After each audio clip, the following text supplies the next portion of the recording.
My name is Ralph Williams, and in this video I want to address the question of Donald Trump's America. In the first video I talked about what makes him so popular among his voters. Here I want to talk about what he means when he says, "Make America Great Again." Before we can define what he means by America, we need to look at another word in the formula. When Donald Trump says great, he means, well, great. It takes a moment to swallow this because the left has maintained for such a long time that America should not be great. In their view, America should simply be one nation among the rest. There's nothing special, nothing different about our country from the rest of the world. And in fact, America, because of its wealth and prosperity, should actually become less than. That's what they think we deserve. The socialist underpinning of the left has never been clearer than when it expresses its disdain for the United States of America. Their goal is to completely dismantle anything that remotely looks successful or reflects more than a third world outlook. The left is deadly serious when it seeks to redistribute wealth to those who have not earned it and gives citizenship to those who have come here illegally.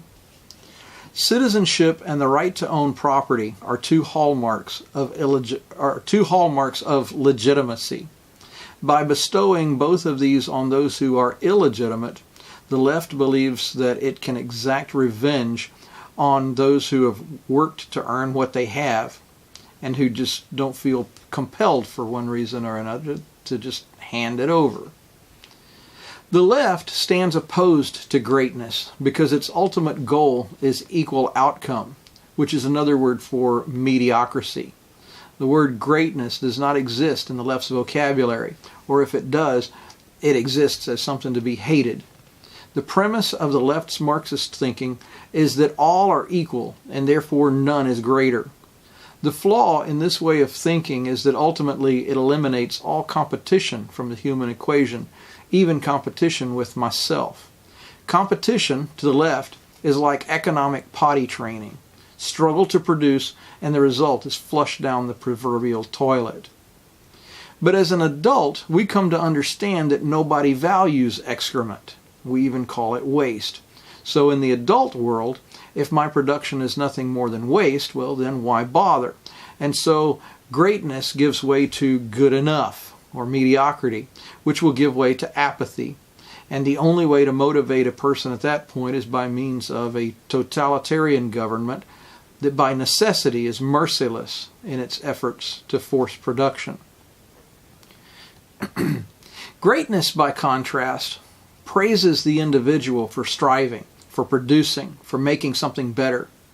Gains in the quality of technology or the quality of health care, the quality of just about everything, comes from the desire of someone to make something more or to make it better. So whether it is competition with one's peers, a competition with oneself, or the push to just simply do something different, moving forward, progress, in other words, lifts the whole. It lifts the community.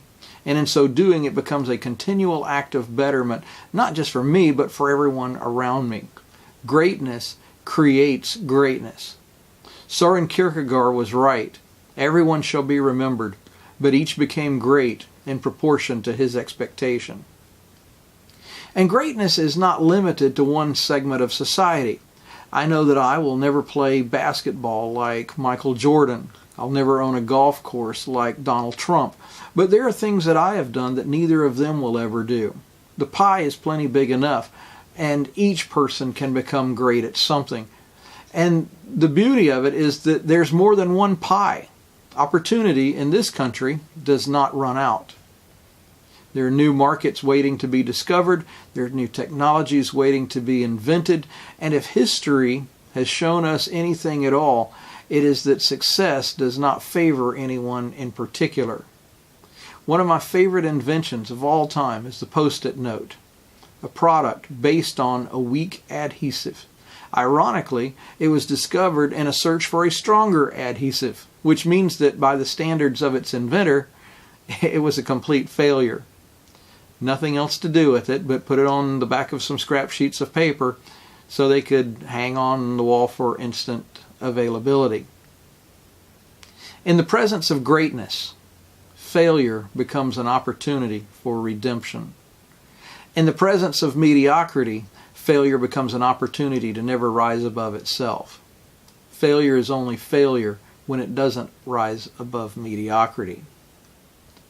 The goal of the left is mediocrity. Donald Trump's goal, on the other hand, is greatness. So it's no wonder that the left gets angry. They don't understand it, and they wouldn't know what to do with it if they had it. So what does, what does Donald Trump mean by America? Exactly what are we going to make great again? Well, I believe that he is referring to its culture and its values.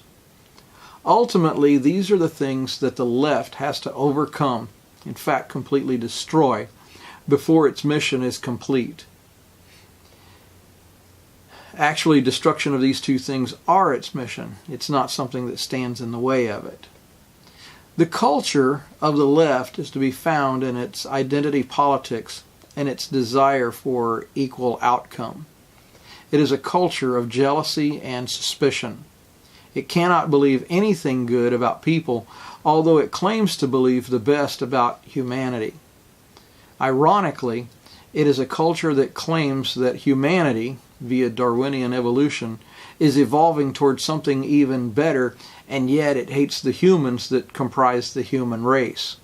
Somehow it doesn't put humans together with humanity. The left does not understand that Marxist equality is based on a mutual hatred of the classes, a hatred that desires to see the other classes destroyed. The elites hate the poor. The lower class resents, even hates the upper class. The movie Elysium perfectly illustrates the final outcome. It's ironic that the movie ends with a blending of classes. Grandpa Carl, Mr. Marx, is rolling over in his grave, possibly grateful for the interruption of the ultimate equality of his outcome. Socialism is based in a desire to keep everyone on the bottom.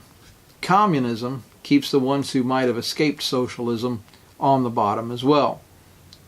Imagine, if you will, a bucket with several rats inside. The rats try to escape the bucket, but the communist elites beat them back inside with sticks. The rats who aren't beaten back inside are pulled down by their socialist brothers and sisters. Neither the communists nor the socialists allow for cooperative planning to help everyone, or anyone for that matter, to get out of the bucket.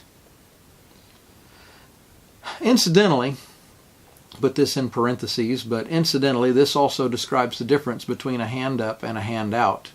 A handout gives the appearance of helping someone escape the bucket, but in reality, when the money is spent, or the food is eaten, or the night is slept, or however else the resources used, the person remains entrapped inside the bucket with no additional way of getting free. A hand up, on the other hand, moves one from the confinement of the bucket to the freedom of beginning a new life outside the bucket. Because they look the same on the surface, it's sometimes difficult to immediately tell the difference. It is the result that makes the difference apparent. In pity, giving a homeless man a $100 bill, for example, may actually make things worse. He may use the money for immediate pleasure or for drugs to offset the chaos of his current situation. He may fail to set aside any for future use. And if he chooses to save it, he could become a target for those who would exploit him in malevolent ways. He could use it and get a motel room, and by doing so avoid the possibility of death that comes with sleeping in a sewer, but he will still sink back to that level of life in the bucket when the money runs out. Handouts may be expensive, but they are easier in the long run because they don't involve the time or the money or the energy necessary to deal with the problem that landed the homeless man in the bucket in the first place. Mental illness, poor choices, bad luck, tough breaks can all be addressed, but there must be stabilizing that occurs at every obstacle that's overcome. Hand-ups don't make for nearly as great a photo ops as handouts do. The American culture has always been one of giving hand-ups. It's a place where greatness is encouraged, individuality is celebrated, and things get better. When is the last time you ever heard someone talk about living the Russian dream? The left sees the United States as the rat that somehow made it out of the bucket. And they're ticked off about that. How dare we believe that we can live outside the bucket? And so they portray the evil empire, the greedy nation, full of greedy people, failing to realize that the United States, more than any other nation, has been the first in line to help with national and international disasters. We've brought hospitals for epidemic outbreaks, food and economic relief in war-torn and disaster-torn areas. Any place where there has been need in this world, the United States has been there first with its hand held out. A full hand held out in an attitude of giving, not taking. A hand offering help upward. American missionaries, soldiers, scientists, doctors, and countless others who go to these places and bring a little bit of the American dream with them. And yes, a little bit of culture as well. In addition to trying to destroy the culture, the other thing that the left feels the need to destroy is the American value system. On this front, I think they've had much more success. Much of our value system is derived from the Judeo-Christian faith. This is the reason the left strikes so violently at the history of the Founding Fathers. Up until recently, even non-Christians had the notions that even if they didn't believe in God, the principles espoused by the Ten Commandments were good rules to live by.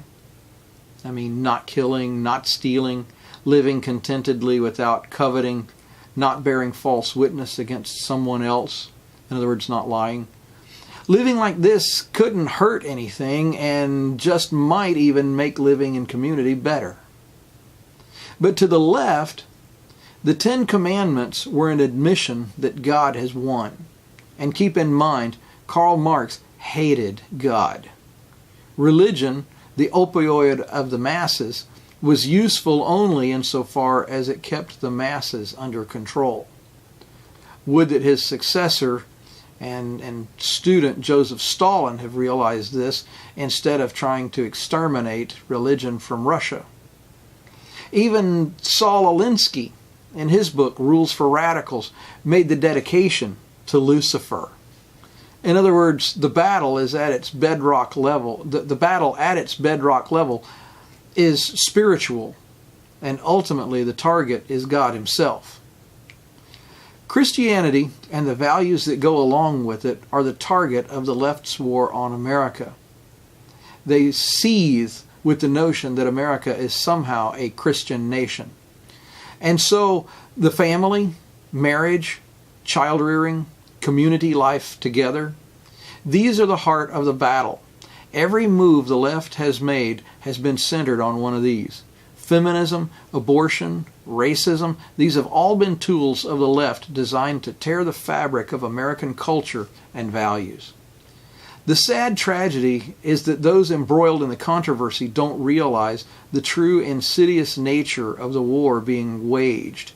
Even those on the front line are tools to be used and cast aside. The black race, for example, while gaining civil rights through the efforts of Rosa Parks and Martin Luther King Jr., was unaware of the plans brewing for genocide of the race by Planned Parenthood and its founder, Margaret Sanger.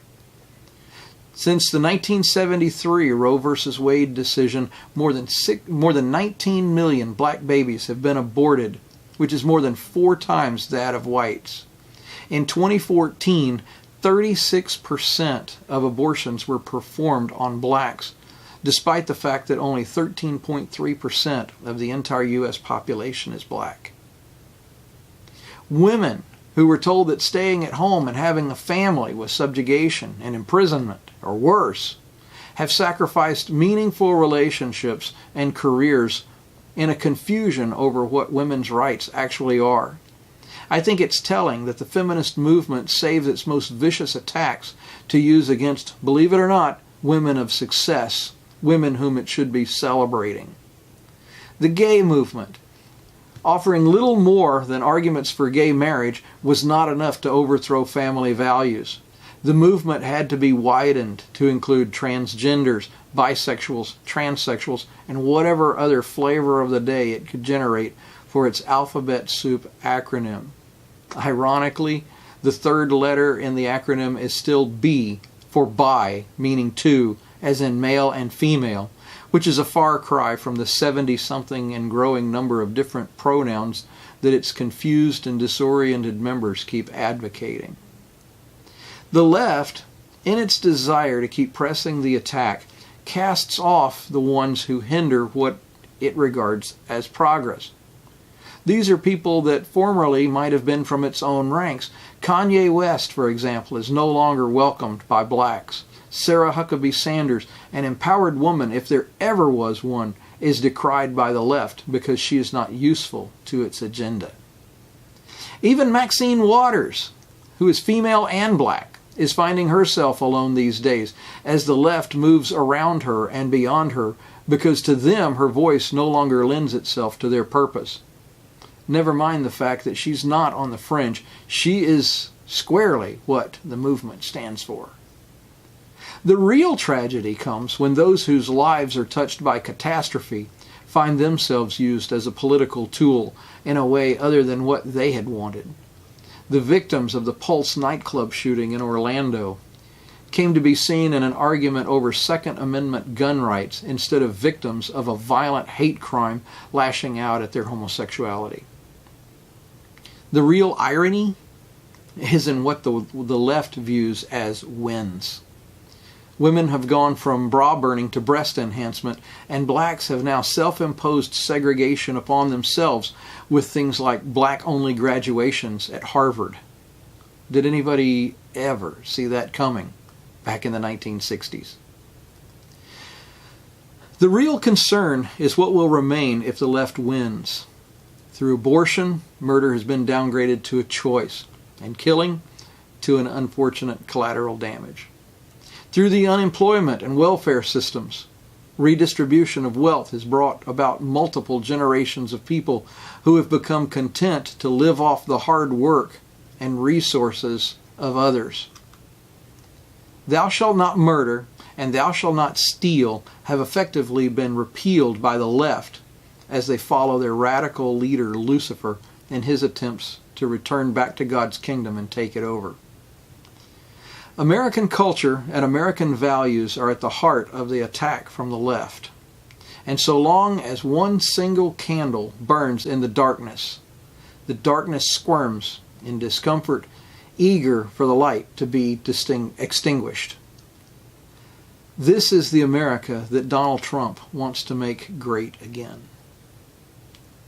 Coming up next, video number 3, we're going to talk about why the Republicans might be in trouble. I'm Ralph Williams, and that's the view from my front porch.